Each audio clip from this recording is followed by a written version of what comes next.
Les sorcières sont libres, les sorcières sont sexy, les sorcières sont riches. Voilà la révolution dans laquelle je t'amène à partir de maintenant. Bienvenue dans cet épisode du podcast Entre sorcières. Oui, je suis là pour casser les codes, sortir des cases et t'autoriser à être pleinement cette sorcière, ce magicien qui est à l'intérieur de toi.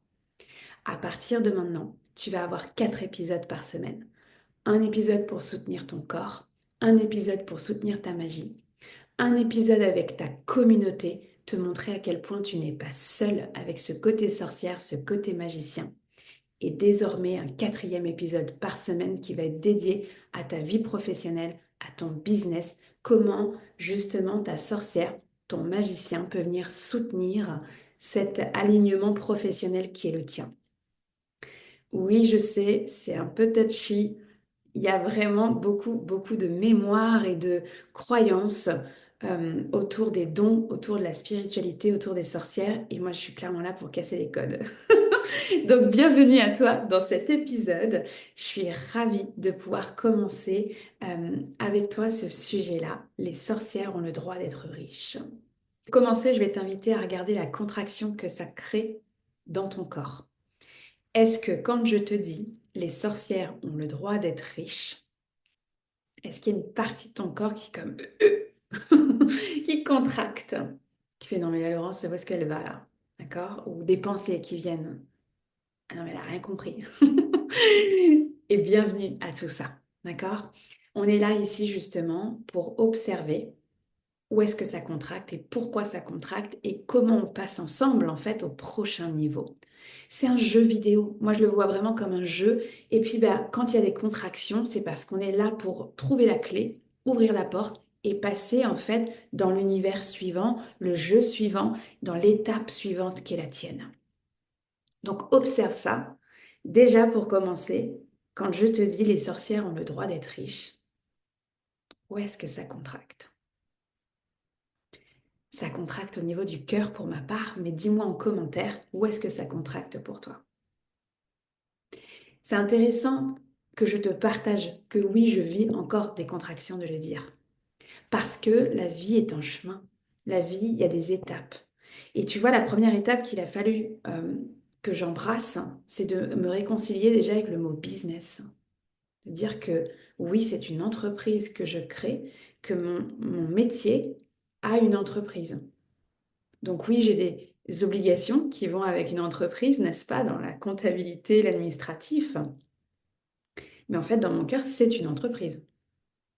Soyons réalistes, c'est une entreprise. Mais le mot business, il a apporté cette notion différente qu'une entreprise, c'est carré, c'est posé, c'est sur un socle, c'est un numéro de SIRET, c'est un numéro de taxe, c'est l'administratif. Mais le mot business, il a fallu que je me réconcilie avec ce terme-là parce qu'en fait, il emmenait la notion de vendre. Et là, la notion de vendre, vendre ses offres, vendre ses services, qu'ils soient en présentiel, qu'ils soient en ligne, que ça soit de l'individuel avec des consultations, que ça soit des programmes. En fait, le format, on s'en contrefout. Le format, c'est toi qui choisis, on aura l'occasion d'en reparler, mais c'est tes offres à toi. D'accord? Et on n'est pas obligé d'être travailleur autonome à 100%. On peut être à mi-temps, on peut faire ça sur son temps de loisir.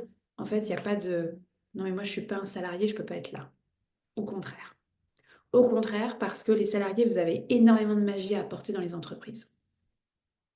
Donc, mon point, il est déjà de te dire, OK, ce mot business, c'est une première étape de réconciliation, de dire, OK, j'ai le droit de vendre, j'ai le droit de faire de l'argent, j'ai le droit de vivre de ma magie.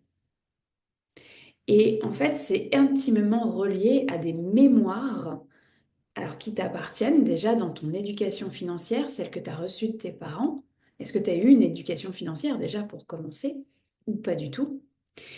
Et puis ensuite de ça, ça va demander par rapport au regard des autres, parce qu'on est encore dans cet inconscient collectif de on ne peut pas vendre avec ses dons, on ne peut pas vendre avec sa spiritualité.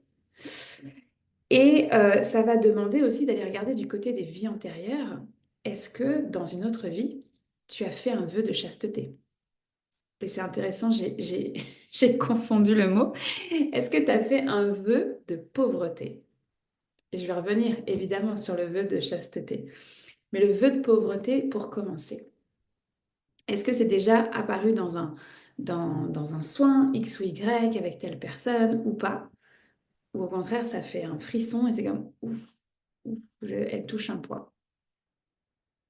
Ça touche aux mémoires de vie antérieure aussi. Et quand je dis les sorcières ont le droit d'être riches, tu vois, maintenant il y a cette joie et un peu ce côté provoque qui est là parce que justement, les sorcières, enfin il faut, c'est pas il faut. Est-ce que tu as envie d'être cette sorcière libre? Donc ça veut dire que tu n'as pas de gourou, c'est toi ton gourou. T'apprends, tu as des mentors spirituels, mais tes principaux mentors, je rappelle, c'est tes alliés, tes animaux totems. Et est-ce que donc tu te sens libre dans cette spiritualité ou alors tu es vraiment dans des protocoles et c'est compliqué de sortir des protocoles? Et c'est là tout ce chemin de la liberté, de retrouver sa liberté, sa façon de faire avec sa propre spiritualité. Est-ce que tu es cette sorcière sexy ou un magicien sexy? Ça veut dire que quelle est ta relation à ton corps, à tes ressentis, à t'autoriser à ressentir? Est-ce que justement tu t'autorises ta beauté? Parce que ça, pareil, on a beaucoup de mémoire sur il faut pas trop briller, attention, je veux pas faire de l'ombre à l'autre, on peut pas venir avec une épaule en fait à nu avec d'autres sorcières. Donc tu vois, c'est vraiment, il y a ce chemin de ok, où est-ce que j'en suis dans ma relation à mon corps, à mon intimité, à ma sexualité. Et donc je fais le pont avec est-ce que tu as fait un vœu de chasteté dans une autre vie? Est-ce que tu as vécu des traumatismes sexuels dans cette vie? Comment c'était la féminité, comment c'était la beauté dans ta famille, dans tes lignées.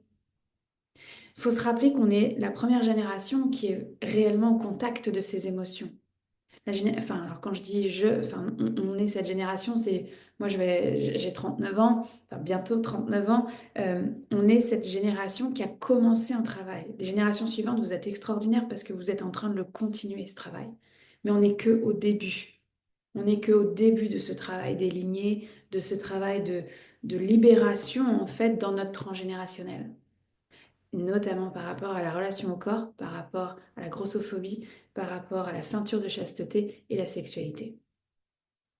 Donc aujourd'hui, est-ce que tu t'autorises à être cette sorcière libre dans sa spiritualité, sexy, dans son cœur, dans son corps, dans sa façon de s'assumer?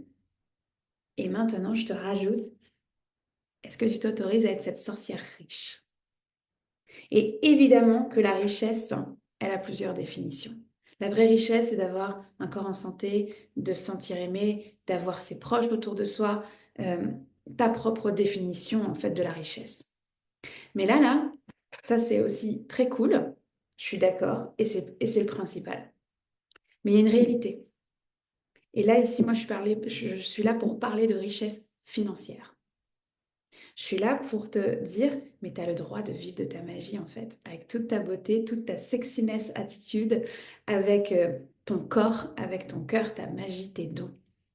Et cette richesse-là, en fait, elle va passer par la création euh, d'offres, de services déjà. Bon, rien que ça pour commencer. Tu peux faire ça on the side. La semaine, tu es en entreprise et puis le week-end, tu as une deuxième vie ou le soir, tu as une deuxième vie. C'est possible en fait. On n'est pas obligé d'être thérapeute à 100%, dédié, avec un bureau, des frais, etc. Et puis on peut être en ligne comme on peut ne pas être en ligne en fait. Évidemment. Mais ça, c'est un choix. C'est un choix parce que ta mission, elle va au-delà, en fait, de probablement ce que tu fais déjà. C'est que tu as envie de t'autoriser justement à être cette sorcière libre, sexy et riche. Et en fait, tu vois, la première étape, c'est la réconciliation avec le mot business, avoir le droit de vendre. Ensuite de ça, c'est, OK, mon business, il est spirituel. Moi, je suis pas là pour monter une entreprise avec des milliers de personnes et gérer des ressources humaines de folie, quoi. Ça, c'est pas du tout ma mission. Peut-être que c'est la tienne, par contre. Parce que tu as ce bagage, parce que tu as ce leadership extraordinaire. Tu as toute ma... t'as toute ma... comment on dit moi, toute ma compassion, mon empathie, en fait, à ce que tu traverses avec les RH. D'accord?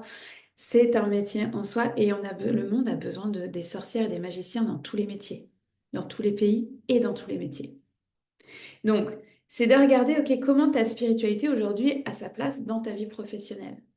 Est-ce qu'aujourd'hui, par exemple, quand tu arrives au bureau, tu mets des pierres sur ton bureau parce que tu as besoin d'un peu de protection énergétique dans ces relations, dans cette façon de faire, etc. Est-ce que tu mets une pierre dans ta poche, dans ton soutien-gorge quand tu vas dans une réunion qui te demande vraiment du courage et de monter sur scène en fait face à tes collègues et asseoir en fait tes convictions ou ce nouveau projet, d'aller chercher un budget? Comment en fait ta spiritualité elle vient soutenir cette vie professionnelle?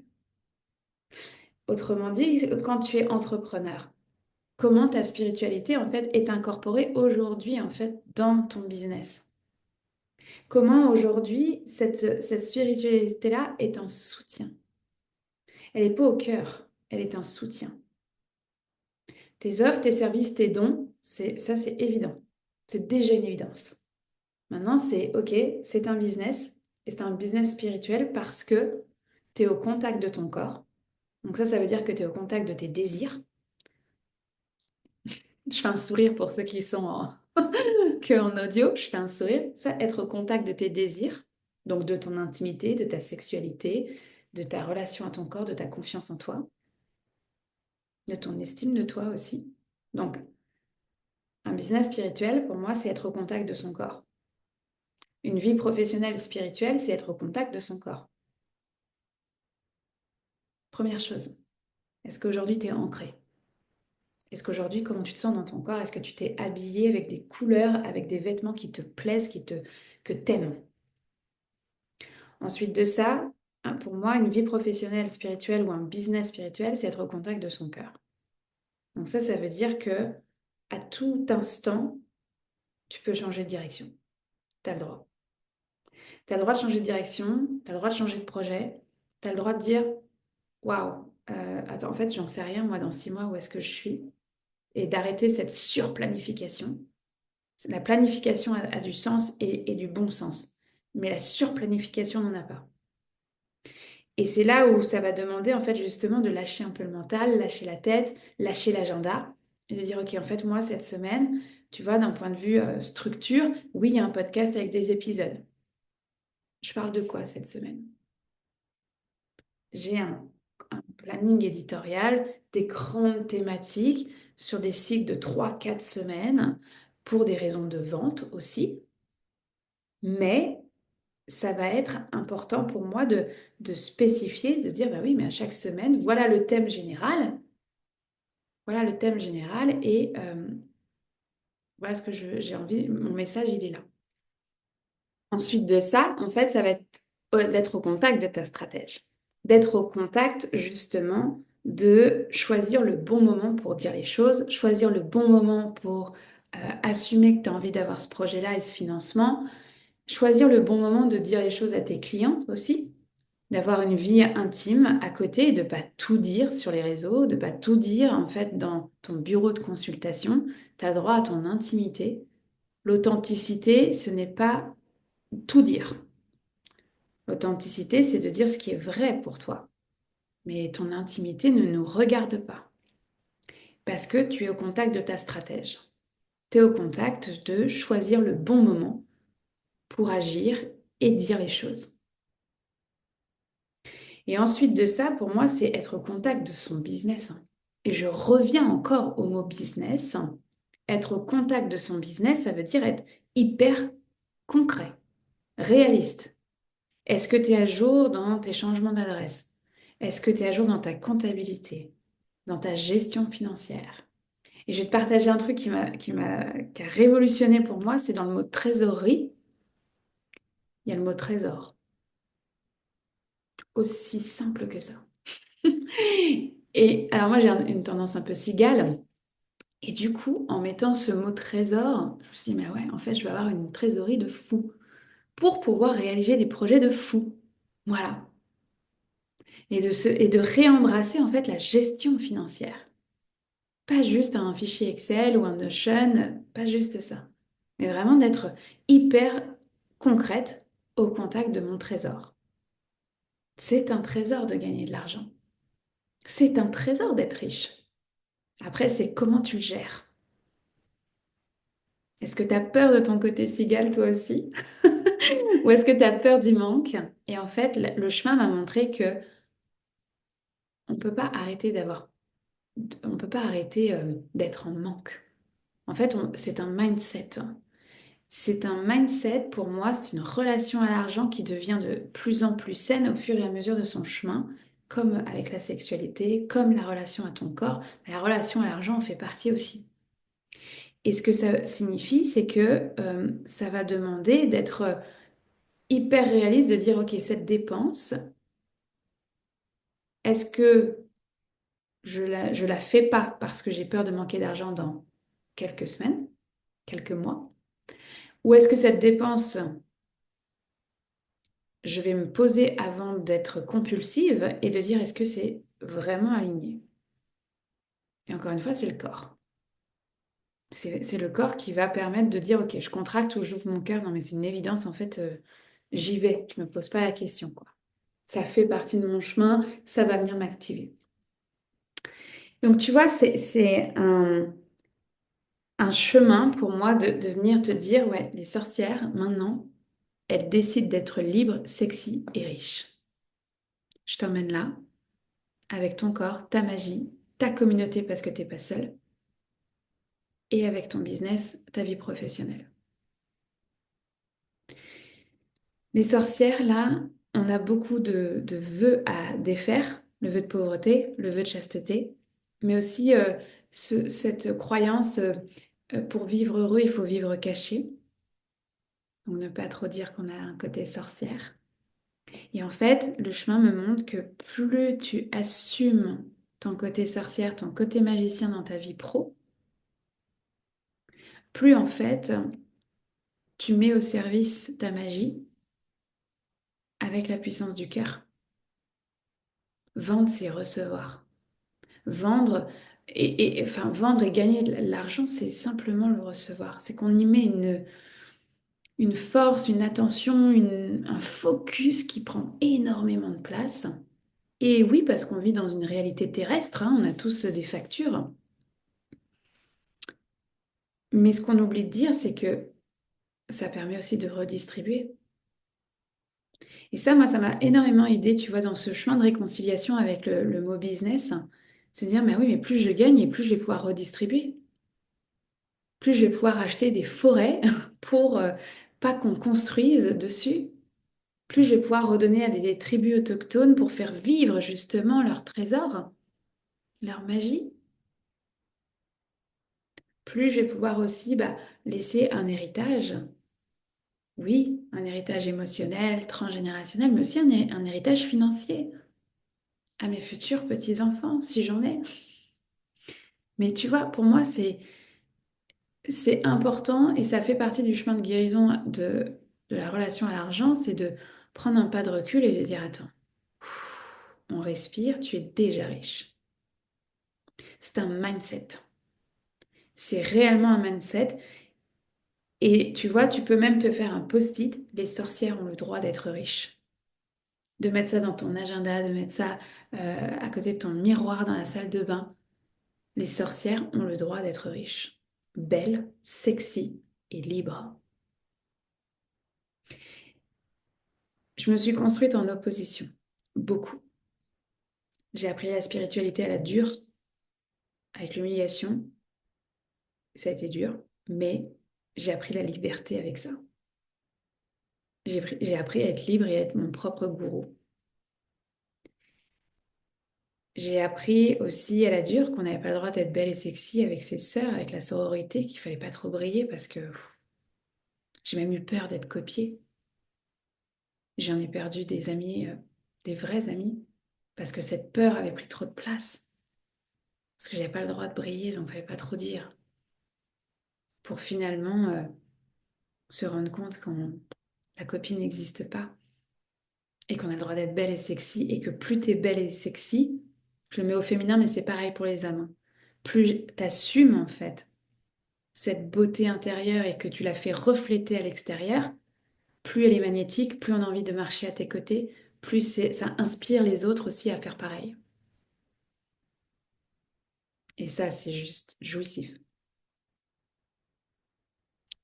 Et puis, tu vois, par rapport à la richesse, il a fallu apprendre justement, c'est up and down. Des chiffres d'affaires mirobolants au Québec, puis la descente en arrivant en France, où je perds pied 2022-2023, des années compliquées au niveau du chiffre d'affaires. Très compliquées au point que je me demande si je vais pas reprendre un CDI. Et je dis à mon mari, donne-moi un an et on en rediscute. Et en fait, j'ai jamais repris de CDI. Et si j'avais dû reprendre un CDI, ça aurait été hyper OK pour moi. Parce que c'est être au contact de la réalité terrestre, au contact de la matière, au contact de sa gestion financière. Et de dire oui, bah, c'est un apprentissage à mieux gérer son argent. La vie est un chemin. Et quand on se connecte à ce mouvement des sorcières libres, sexy et riches, évidemment qu'on aspire à être cette sorcière-là encore plus. Me dis pas de pas aller sur les réseaux sociaux, je l'ai fait. Ça, on était en 2015. Me dis pas de pas trop briller, je monte sur scène. Et c'est pas fini, c'est que le début. Me dis pas, non mais tu peux pas parler de ta spiritualité quand même. C'est une affaire personnelle et intime. Et ben mon coming out spirituel, c'est là où j'ai fait mon plus gros chiffre d'affaires annuel, en 2021. Donc, tu vois en fait ce que les autres en pensent. Ils ont leur place, ils ont leur importance, et surtout quand c'est notre entourage, hein, le plus précieux, les gens qu'on aime le plus au monde, évidemment que ça nous touche. Mais dis-toi que si tu contractes ou que ça te fait réagir, c'est parce que t'es en train de trouver la clé pour la prochaine porte et le prochain niveau, comme dans un jeu. C'est tout. Et ça, c'est quelque chose de précieux, en fait, tu vois, d'avoir ces contractions, avoir ces remarques aussi de son entourage. Moi, je trouve que c'est une chance.